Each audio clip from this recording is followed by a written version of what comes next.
మీనము వారికి కనుక చూసుకున్నట్లయితే మీకు గురువు వక్రత్యాగం అనేటువంటిది మీకు ప్రజెంట్ గురువు వక్రించి 4వ స్థానంలో ఉన్నాడు. వక్రగతి పోతుంది 11 మార్చి నుంచి జూన్ 1వ తేదీ వరకు 4వ స్థానంలో ఉంటాడు. తదుపరి 5వ స్థానంలోకి వెళ్తాడు.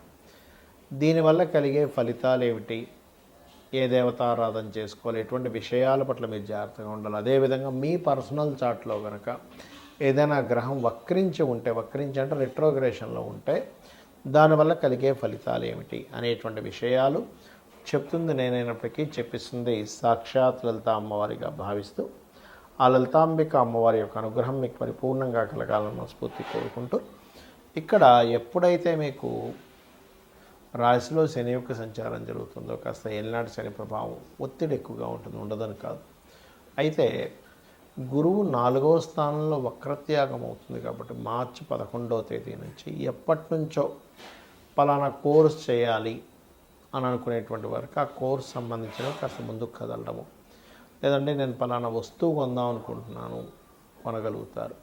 పలానా ఫ్యాక్టరీ పెట్టాలి, లేకపోతే పలానా దగ్గర నేను ఒక ఆఫీస్ పెడదాం అనుకుంటున్నాను, లేదా ఒక ఇల్లు కట్టుకుందాం అనుకుంటున్నాను, ఆల్రెడీ కట్టుకున్నటువంటి ఇంటికి పైన ఇంకో ఫ్లోర్ వేద్దాం అనుకుంటున్నాను. ఇవన్నీ కూడా జరుగుతాయి. కాకపోతే ఇక్కడ గురువు అయినందుకు ఏమవుతుంటుందంటే కొంచెం ఉన్న ధనం కంటే ఉన్న ఎక్స్పెక్టేషన్స్ కంటే ఇంకొంచెం ఎక్స్ట్రాగా తీసుకెళ్తూ ఉంటారు. కాబట్టి ఈ యొక్క విషయంలో కాస్త చూసి ఆలోచించి నిర్ణయం తీసుకుంటూ ఉండాలి, గుర్తుపెట్టుకోండి. అలాగే మరొక విషయం ఏంటంటే ఇక్కడ 5వ స్థానంలో గురువు వెళ్ళినందుకు అక్కడి నుంచి ఏమవుతుందంటే సంతానం కోసం చేసే ప్రయత్నం కొంత ఫలిస్తుంది. స్ట్రెస్ కూడా ఉంటుంది సంతానం విషయంలో, ప్రేమ వ్యవహారాల విషయంలో కూడా కొంత స్ట్రెస్ ఉంటుంది. సర్వసాధారణంగా మీకు ఏంటంటే లగ్నం నుంచి 6వ స్థానంలో కేతు సంచారం జరుగుతున్నందుకు పూర్వజన్మ కర్మస్థానంలో ఎప్పుడైతే కేతు ఉంటున్నాడో కేతువు పూర్వజన్మ కర్మస్థానాన్ని నిర్ధారించే కారకుడవుతాడు. కాబట్టి ఎప్పుడైతే ఈ గణపతిని మీరు రెగ్యులర్గా ఆరాధన చేయడము, రాజరాజేశ్వరి అమ్మవారి యొక్క ఆరాధన చేయడము, మరియు ఏలినాటి శని యొక్క ప్రభావం ప్లస్ 12వ స్థానంలో రాహు ఉన్నాడు కాబట్టి మీరు విదేశాలకు వెళ్ళాలనేటువంటి ప్రయత్నం ఫలిస్తుంది ఇక్కడ. కాకపోతే రాశిలో శని ఉన్నందుకు విదేశాలకు వెళ్ళేటువంటి ప్రయత్నం మీరు ఫలించాలి అంటే మీరు రెగ్యులర్గా రోజుకు 2 సార్లు హనుమాన్ చాలీసా చేసుకోండి. ఏలినాటి శని ప్రభావం రాశిలో ఉన్నందుకు కాస్త మీరు ఏది కూడా నెగ్లిజెన్సీ పెండింగ్ పెట్టడం, పోస్ట్పోన్ చేయడం చేయకండి. ఎక్కువగా నిద్రపోకండి. యువకులు, చిన్నపిల్లలు, బాగా ఏజ్డ్ పర్సన్స్, అదేవిధంగా స్త్రీలకి ఇబ్బంది ఏమీ లేదు. ఇక మీరు నిత్యము కూడా కాస్త నువ్వులు దానంగా ఇవ్వడము, గోవులకు బెల్లం తినిపించడం చేయండి, అన్ని విధాలు బాగుంటుంది. అయితే మీ యొక్క పర్సనల్ చార్ట్లో ఏదైనా ఒక గ్రహం వక్రించిందనుకోండి, అసలు మనకి మొత్తం 9 గ్రహాలలో అంటే రవిచంద్రులు ఎప్పుడూ వక్రించవు, రాహుకేతువులు ఎప్పుడూ వక్రగతిలోనే ఉంటాయి. అయితే ప్రత్యేకంగా వక్రించేటువంటి గ్రహాలు ఏమిటి అని చెప్పి చూసుకున్నట్లయితే గురువు, శని, కుజుడు, బుధుడు, శుక్రుడు, ఈ 5 గ్రహాలు. మన పర్సనల్ చార్ట్లో వక్రగతి చెందిన గ్రహానికి నాడీ ఆస్ట్రాలజీలో, గురుగునంద నాడీ ఆస్ట్రాలజీలో ఒక విశేషమైనటువంటి అర్థం చెప్పారు. దానికి ఏమిటది? గురువు వక్రించాడు ఉదాహరణకి అంటే జీవుడు తను ఉన్న ప్రదేశం నుంచి మారుతాడు ఒకటి. రెండవది తను ఏ రాశిలో ఉండి వక్రించి ఏ రాశి వైపు వెళ్తున్నాడో దాన్ని బట్టి కూడా రిజల్ట్ ఉంటుంది. ఏ గ్రహాన్ని వదిలిపెట్టి ఇంకే గ్రహంలోకి వెళ్తున్నాడు అనే దాన్ని బట్టి కూడా రిజల్ట్ ఉంటుంది. అక్కడ ఒక శుభగ్రహం ఉండి వదిలిపెట్టి పాపగ్రహం వైపు వెళ్తే ఇతను ఉన్న ప్రదేశం మారడం వల్ల లేకపోతే కొన్ని వదిలేయడం వల్ల చాలా ఇబ్బంది పడతాడని అర్థం. అలా కాకుండా అంటే ఎలా అంటే ఇప్పుడు చూడ మనకి మంచి మనుషులను వదిలేసి అనవసరమైన దీంట్లోకి వెళ్తున్నాము అని చెప్పొచ్చు. ఏది శుభగ్రహంతో ఉన్నటువంటి గురువు వక్రించి పాపగ్రహం వైపు వెళ్తాయి. అలా కాకుండా పాపగ్రహంతో ఉన్నటువంటిది వదిలేసి శుభగ్రహం వైపు వెళ్తున్నాడు అనుకోండి, మీ లైఫ్లో ఖచ్చితంగా కొన్ని ఇబ్బందులు ఏవైతున్నాయో పోయి మళ్ళీ మంచి టైం వస్తుందని కూడా చెప్పొచ్చు. అయితే జూపిటర్ వక్రగతి అనేటువంటి పాస్ట్ లైఫ్ అని చెప్తుంది. ఏ గ్రహమైన వక్రగతి అంటే పూర్వజన్మల్లో కొన్ని దేవతా సంబంధించినటువంటివి, గురు సంబంధించినటువంటిది, అదేవిధంగా స్పిరిచువల్ రిలేటెడ్ సంబంధించినవి, గురువు సేవ సంబంధించినవి కొన్ని మీరు పెండింగ్లో ఉన్నారు, అవి మీరు తీర్చుకోవడానికి ఈ జన్మ ఎత్తారు అనేటువంటిది మీరు అర్థం చేసుకోవాలి. ఇక అంటే ఎవరికైనా గైడింగ్ చేయడం అనుకోండి, టీచింగ్ చేయడం అనుకోండి, ఇవన్నీ కూడా అనుకోండి. ఇక రెండవది శని గనక వక్రించాడు. ఇక్కడ కూడా మీరు శని అంటే కర్మకారకుడు, ఉద్యోగానికి కారకుడు కాబట్టి ఈ ఉద్యోగానికి కారకుడైన శని మీ జన్మజాతకంలో ఏ రాశిలో ఉన్నాడు, నీచంలో ఉండి వక్రిస్తే అంటే మేషరాశిలో ఉండి వక్రిస్తే నీచత్వం పోయినట్టు, తులారాశిలో ఉండి వక్రిస్తే ఉచ్చత్వం పోయినట్టు అనమాట. కాబట్టి ఉచ్చ నీచ స్థానాల్లో ఉండేటువంటి గ్రహాలు వక్రించినప్పుడు అది రివర్స్ ఫలితాలు ఇస్తాయి. అలాగే మిగతా రాశుల్లో ఏ రాశిలో ఉండి వక్రించాడు ఆ యొక్క తత్వాన్ని వదిలిపెట్టి పక్క తత్వాన్ని ఇది తీసుకోబోతుంది అనేటువంటిది మీరు అర్థం చేసుకోగలగాలి.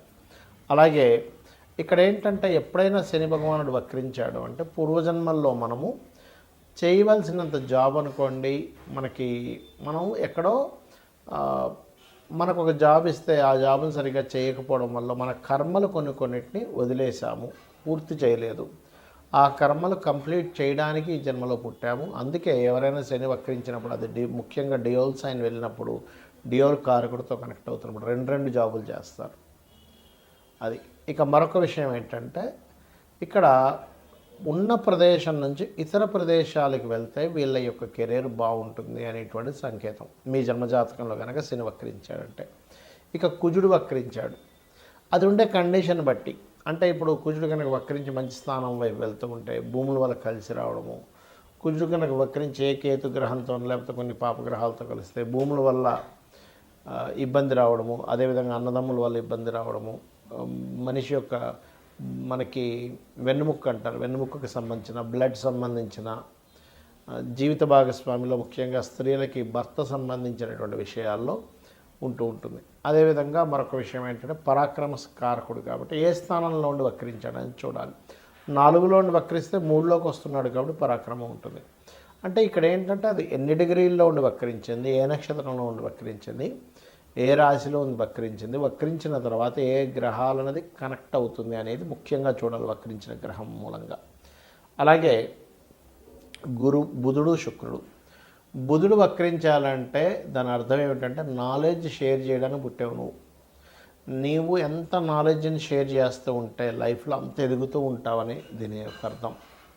అదేవిధంగా పూర్వజన్మల్లో కొన్ని రిలేషన్స్ పోగొట్టుకొని మరలా ఆ రిలేషన్స్ కనెక్టివిటీ కోసం ఈ జన్మ ఎత్తడం జరుగుతుంది. బికాజ్ ఆఫ్ బుధుడు ఈజ్ రిలేషన్స్ కారకుడు, ఇది ప్రధానంగా గుర్తుపెట్టుకోవాలి. ఇక శుక్రగ్రహం ఎప్పుడైనా సరే గుర్తుపెట్టుకోండి, శుక్రుడు భార్యాకారకుడు, ధనకారకుడు కాబట్టి ధనము ఉన్న ప్రదేశం నుంచి ఇతర ప్రదేశాలకు వెళ్ళడం వల్ల వస్తుందని చెప్పొచ్చు. లేదా ఇతర ప్రదేశాలకి వెళ్ళినప్పుడు కొంతమందికి ఇబ్బంది జరుగుతుంది. ఎప్పుడంటే పక్క రాశుల్లో కనుక అది వక్రించిన రాశి అంటే ఉదాహరణకి మేషంలో వక్రించాడు, మీనంలోకి వెళ్తున్నాడు, ఉచ్చస్థానం వైపు వెళ్తున్నాడు.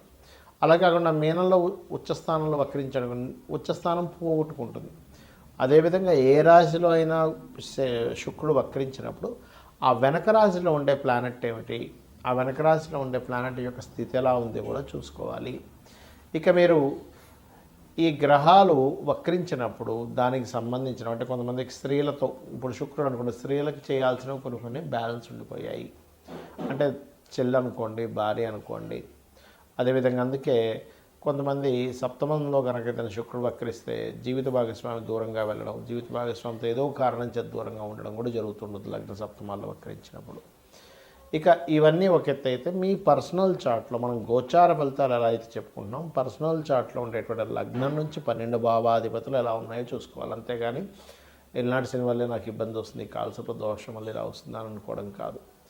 ఇవి చూసుకుంటూ మీకు సరే మీ జాతకం తెలియదు రెగ్యులర్గా రోజు లలితా సహస్రనామాల యొక్క శ్రవణం కానీ పఠనం కానీ చేయండి, ఖచ్చితంగా మీకు బాగుంటుంది. శ్రీమాత్రే నమః.